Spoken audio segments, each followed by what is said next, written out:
हरे कृष्णा। आज हम बात कर रहे हैं, यदि आपके जीवन में विवाह और वैवाहिक जीवन से संबंधित कोई भी परेशानी है तो उसका सहज, सुगम और सटीक उपाय क्या हो सकता है। आज हम आपको यह भी बतलाने वाले हैं कि सभी लोग कन्या के विवाह में विलंब की चर्चा तो करते हैं, लेकिन यदि वर के विवाह में विलंब की बात हो रही हो, पुरुष का विवाह न हो रहा हो, तो उसका क्या है समाधान। विवाह के अतिरिक्त वैवाहिक जीवन यदि दुखद हो गया हो, यदि तलाक की स्थिति बन गई हो, पति और पत्नी का सामंजस्य अनुकूल न रह रहा हो, तो इसका क्या है उपाय। इन सभी विषयों पर आज हम चर्चा करेंगे।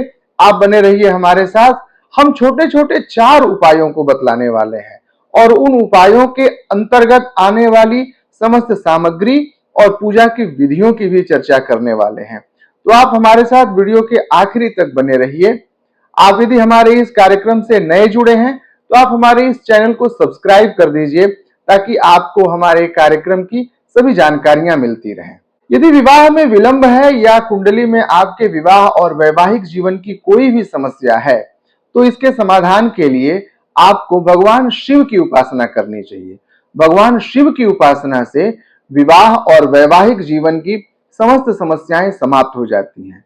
माता पार्वती ने भी शिव को पति के रूप में प्राप्त करने के लिए शिव जी की ही तपस्या की थी और उस शिव जी अपनी ही तपस्या से प्रसन्न होकर के माता पार्वती को स्वयं को वर के रूप में प्राप्त हो जाने का आशीर्वाद दिया था। तो यदि आपके जीवन में विवाह से संबंधित योग्य वर की अपेक्षा या योग्य स्त्री की अपेक्षा है, तो भगवान शिव की उपासना करिए। भगवान शिव की उपासना के क्रम में महिलाएं 16 सोमवार का व्रत कर सकती हैं और पुरुष भगवान शिव को नाग केसर चढ़ाएं।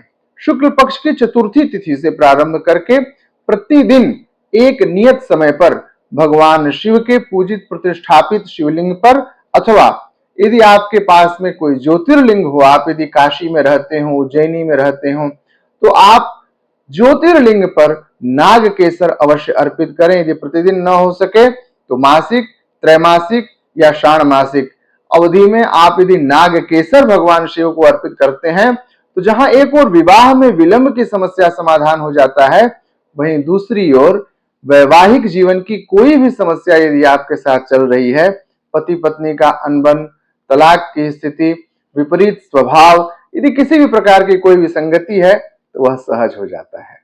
योग्य वर की प्राप्ति, यह आज का एक यक्ष प्रश्न है।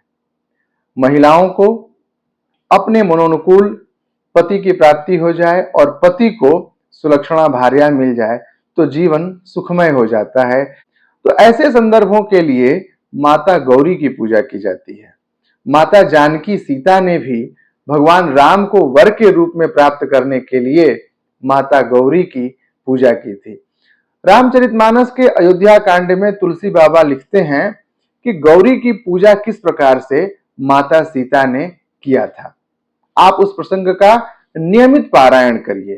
प्रातः काल स्नान ध्यान से निवृत्त होकर के आचमन करके दीपक जला करके माता गौरी को लाल फूल अर्पित करिए और लाल फूल अर्पित करके अयोध्या कांड में वर्णित उन समस्त चौपाइयों का आप पारायण कर दीजिए। आपका जीवन मंगलमय होगा। तुलसी बाबा ने भगवती गौरी की प्रार्थना करते हुए लिखा है, मनु जाहि राचउ मिलहि सो बर, सहज सुंदर सांवरो, करुणा निधान सुजान शील, स्नेह जानत रावरो। एहि भांति गौरी असीस सुन सिय सहित ही हर्षि अली, तुलसी भवानी पूज पुनि पुनि मुदित मन मंदिर चली। माता जानकी ने गौरी की उपासना की और मन ही मन मुस्कुराते हुए जब वह गईं तो भगवान राम को वर के रूप में प्राप्त कर लिया। ऐसी मान्यता है कि यह पूजा मंगलवार अथवा शुक्रवार से प्रारंभ करनी चाहिए और 8 मंगलवार अथवा 8 शुक्रवार पूरा होते होते मनोनुकूल वर या सुलक्षणा भार्या की प्राप्ति हो जाती है।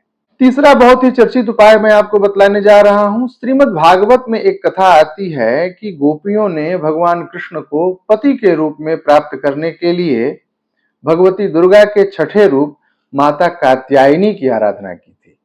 तो आप माता कात्यायनी की पूजा करिए। मंगलवार के दिन व्रत रहिए, दिन भर लिक्विड डाइट लीजिए, फलाहार के क्रम में भी केवल पिसे हुए फल का शेक ले सकते हैं, एप्पल शेक, बनाना शेक आदि लीजिए, लस्सी लीजिए, दूध लीजिए।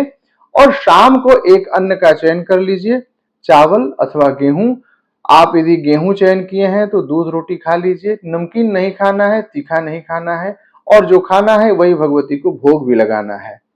और भगवती की सविधि पूजा करने के बाद, भोग अर्पित करने के बाद, माता कात्यायनी के प्रधान मंत्र कात्यायनी महामाये महायोगिन्यधीश्वरी नंद गोप सुतम देवी पतिम में कुरुते नमः, इस मंत्र का 108 बार रुद्राक्ष की माला से जप करिए।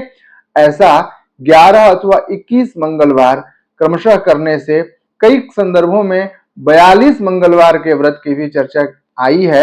यदि 42 मंगलवार तक यह व्रत आप करते हैं तो आपकी समस्त मनोकामनाएं पूर्ण हो जाती हैं, योग्य वर की प्राप्ति होती है। इसके साथ ही साथ भगवान कृष्ण की भी आराधना का उल्लेख प्राप्त होता है। मंगलवार के ही दिन भगवान कृष्ण की भी उपासना करिए।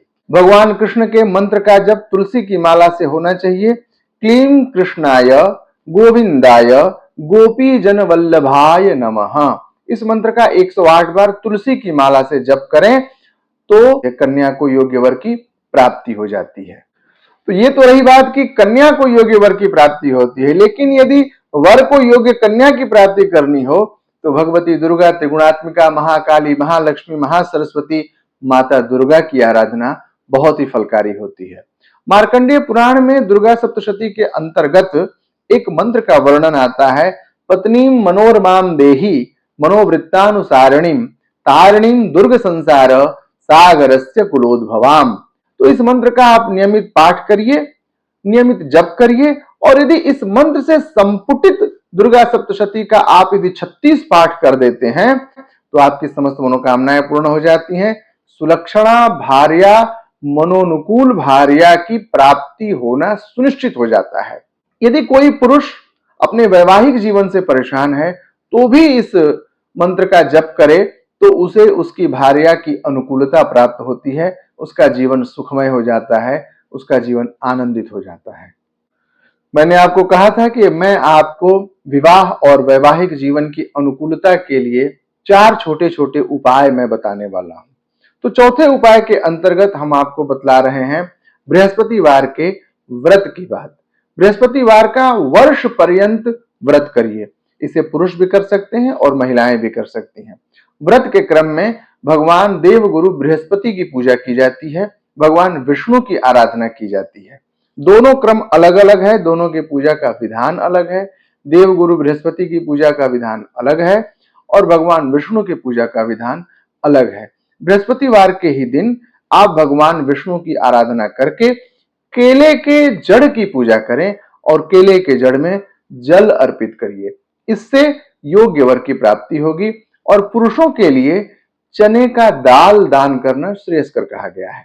और सबसे सुंदर बात तो यह है कि आप बुधवार की ही रात्रि में 100 या 150 ग्राम चना का दाल, जितना दाल आपके इस हथेली पर आ सके इतना दाल आप पहले भिगो दीजिए बुधवार को, और बृहस्पतिवार के दिन अपने हथेली पर रख करके गाय को वह चने का दाल खिलाइए बृहस्पतिवार के दिन। और व्रत भी करिए बृहस्पतिवार का, भगवान विष्णु की पूजा भी करिए और ओम नमो भगवते वासुदेवाय इस मंत्र का जप तुलसी की माला से करिए। ऐसा करने से आपके जीवन की वैवाहिक जीवन संबंधित समस्त बाधाएं निर्मूल हो जाएंगी, समाप्त हो जाएंगी। आशा करता हूं आज का यह सत्र आपके लिए उपयोगी सिद्ध हुआ होगा। एतद अतिरिक्त यदि आपके मन में कोई भी प्रश्न हो, कोई जिज्ञासा हो, तो आप स्क्रीन पर फ्लैश किए जा रहे नंबर पर मुझसे संपर्क कर सकते हैं। इन विषयों के साथ मुझे दीजिए विदा। जय श्री कृष्ण।